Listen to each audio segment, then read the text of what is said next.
Hi, I'm Mike Yukonevich. I work with Crane Worldwide Logistics, currently in their leadership development program and traveling all around the world. Um, Started out in China, moved to Chicago, currently in Atlanta, then I go to Houston and LA.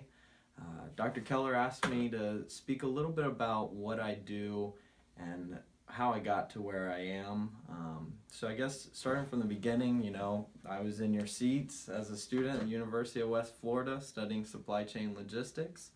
Got involved in the Supply Chain Logistics Association and had an internship and finally graduated, interviewed with Crane Worldwide, and got accepted into this program where my life has changed rapidly. I've moved all around the place, all around the country, over to China, and I've learned a lot since.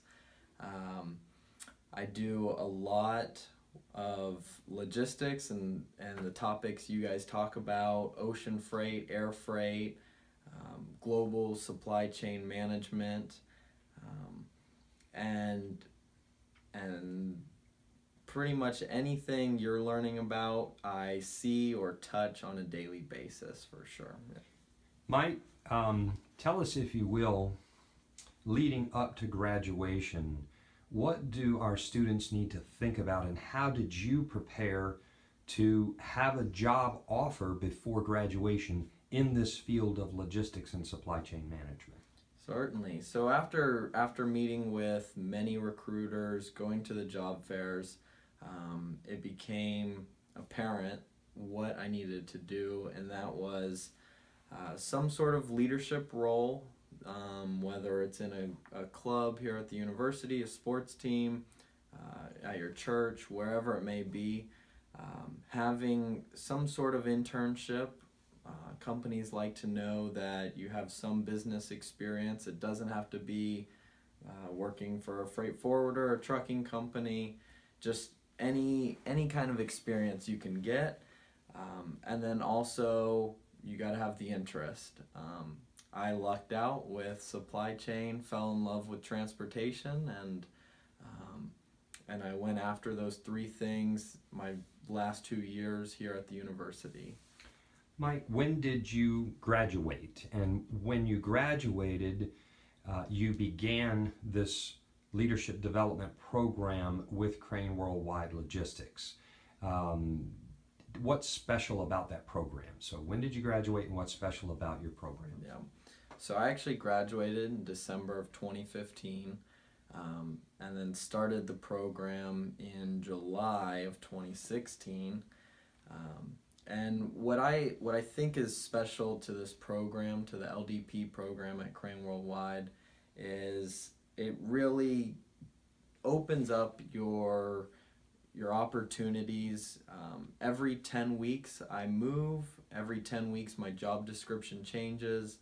I'm learning about everything that our company does. So it started with global supply chain and learning all the different parts around the world and all the different teams that are involved, and then I have the opportunity to learn about consolidating freight in Chicago and doing exporting ocean cargo.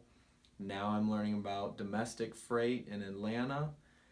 Houston, I'll learn about air exporting and oil and energy sector especially.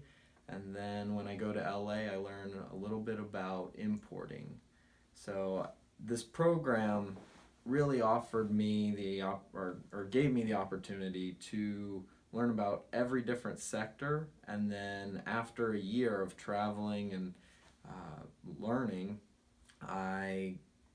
the opportunities are endless. Then I can go into any sort of field, any sector that we offer services in. And really wherever the company needs me. So Mike, your company is training you for this year, but they're also providing you a salary, and they're also providing you assistance in wherever you're living and that sort of thing. Without getting too personal about things, although I try to get as much information as I can about everybody. Can you tell us about why you chose Crane Worldwide Logistics? I know that you had 3 offers, one from an international freight forwarding brokerage type of a firm, one from Amazon, and one from Crane Worldwide Logistics. I know that salaries were different on all of those, and expectations were different. But what was so special about Crane, and how do you feel that that your choice is now as far as experience goes? Yep. So, big thing for me and my decision was I knew I wanted to get involved in international business. The world is becoming smaller and smaller every day, so having the opportunity to travel around the country, go over to China, that was very important to me. And then also, like many students, I didn't know what I wanted to do for sure. Right. Coming out of school, and the other 2 jobs, although they were great offers, they were very defined and very specific as to what I was going into and what I would be doing, versus with Crane, they gave me the opportunity to figure out what I want to do. I was very, very open. I still am. I still don't know what I will end up doing this coming up July, or where I'll be placed. And so yeah, I wanted to get out, see the world, and learn about the industry.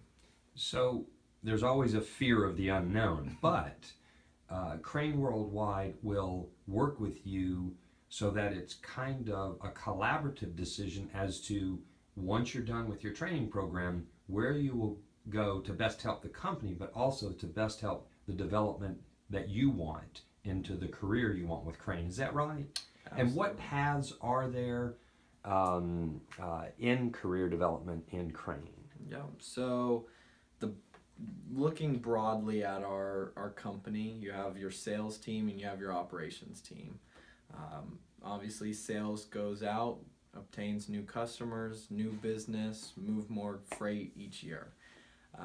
And then operations, there are many routes. You can go into warehousing, you can go into air operations or ocean operations, brokerage, Crane Freight Services, which is our trucking company.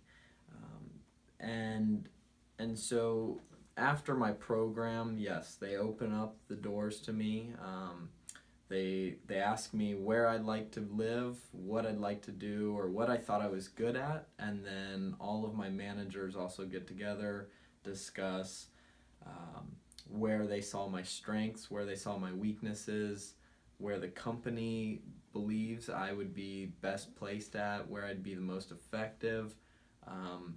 And then it also goes up to our president, where he needs highly effective people to go, where he believes we need to grow in available market space. And so it could be anywhere in the country or anywhere in the world, really, that they think we have the opportunity to help drive business, grow an office, grow into a market space, and really continue to push the company forward. Okay, so you and I had a discussion recently about learning really the frontline logistics operations and how that could benefit you if you decided to go into professional sales for the company. Mm-hmm. Can you elaborate a little on that, and can you also describe for us what would sales in a Crane Worldwide Logistics company be? Mm-hmm. What would we be doing? How do you sell freight services? So it's a very competitive market space, and of course everyone thinks sales and money, and that is a little bit of what it is.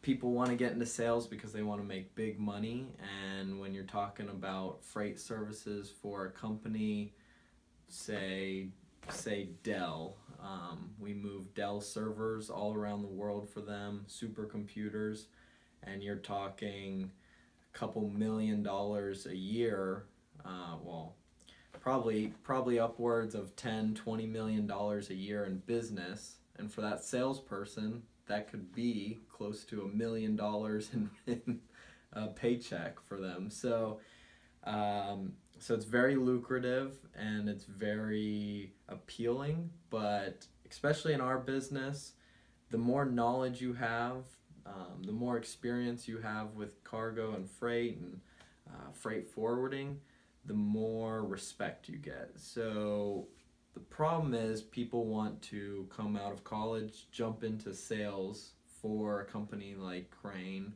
um, and then they run into the issue that nobody will listen to them. Nobody believes them when they say they can get a job done for them, and that's where I saw the benefit again. Going back to my job and my program, is that I'm gaining experience in all these aspects. I get to see how we're good at our jobs, how we're effective, um, and a lot of times, you know, there are much bigger companies than us that can provide more services to different areas in the world than us. Um, but like we like to say is they try to be everything to everybody, and we want to be special to our customers. And again, to do that, you really have to have the experience. You have to have the knowledge. People don't want to listen to somebody who's just blowing smoke in their face trying to get a big paycheck. So I want to turn the discussion back to Mike and how you became a successful student and graduate. Our students right now are at the point where they're evaluating career directions. And you were in that very position when you first probably came to the supply chain logistics management class that the students are in right now. Can you tell us how you, like Crane, differentiated yourself so that you weren't all things to all companies, but that you kind of focused on creating how you could be different from another college graduate that was on the market? Certainly. So like everyone will tell you, you got to find your interest, you got to find your passion. And again, don't think I was a senior in college and I knew I wanted to be in the freight forwarding business. That was certainly not it. But I knew what I did like was the idea of moving stuff for companies. And the way I like to think about it is everything in this world moves at some point. Everything you buy has to move from production all the way to your doorstep. And so I wanted to be a part of that. I knew as long as people are around and people keep buying things, there's always going to be a need for transportation. And so I knew that that was a big market space. And again, my interest was being a part of having a role in a company that is constantly changing, figuring out new ways to improve. How do I get somebody's cargo to them quicker, or how do I get product to the store quicker with less disruptions? And the ability to really do that, it works for me. I really enjoy it. But so in school, my final year, I figured out that that's what I wanted to be in. So I went after these companies that had some form of transportation in the job role, and I told them, I mean, pretty much selling myself is that I'm a hard worker. I know I am. I know I'm not the smartest person in the room, but I'm gonna work to make things happen. I'm gonna work to figure it out. I'm not gonna just sit back and let things happen. I'm a go-getter, so I went out and found how I could be a part of these companies, how I could get into a role that I wasn't going to fail in right away. Like I said, with sales, you want to go into a job, obviously that's entry level, but not completely bottom of the barrel. You don't want to be just filing paperwork. So I did some research on jobs. I talked to professors, talked to recruiters, found out what sort of entry-level jobs were good for learning the business, and that would also give me opportunity to learn about what's out there, further growing, because I still don't know what I want to do, and I have a job. So you gotta figure out where your interests lie, and then find out how you can get to that spot, to that next level. So it's very difficult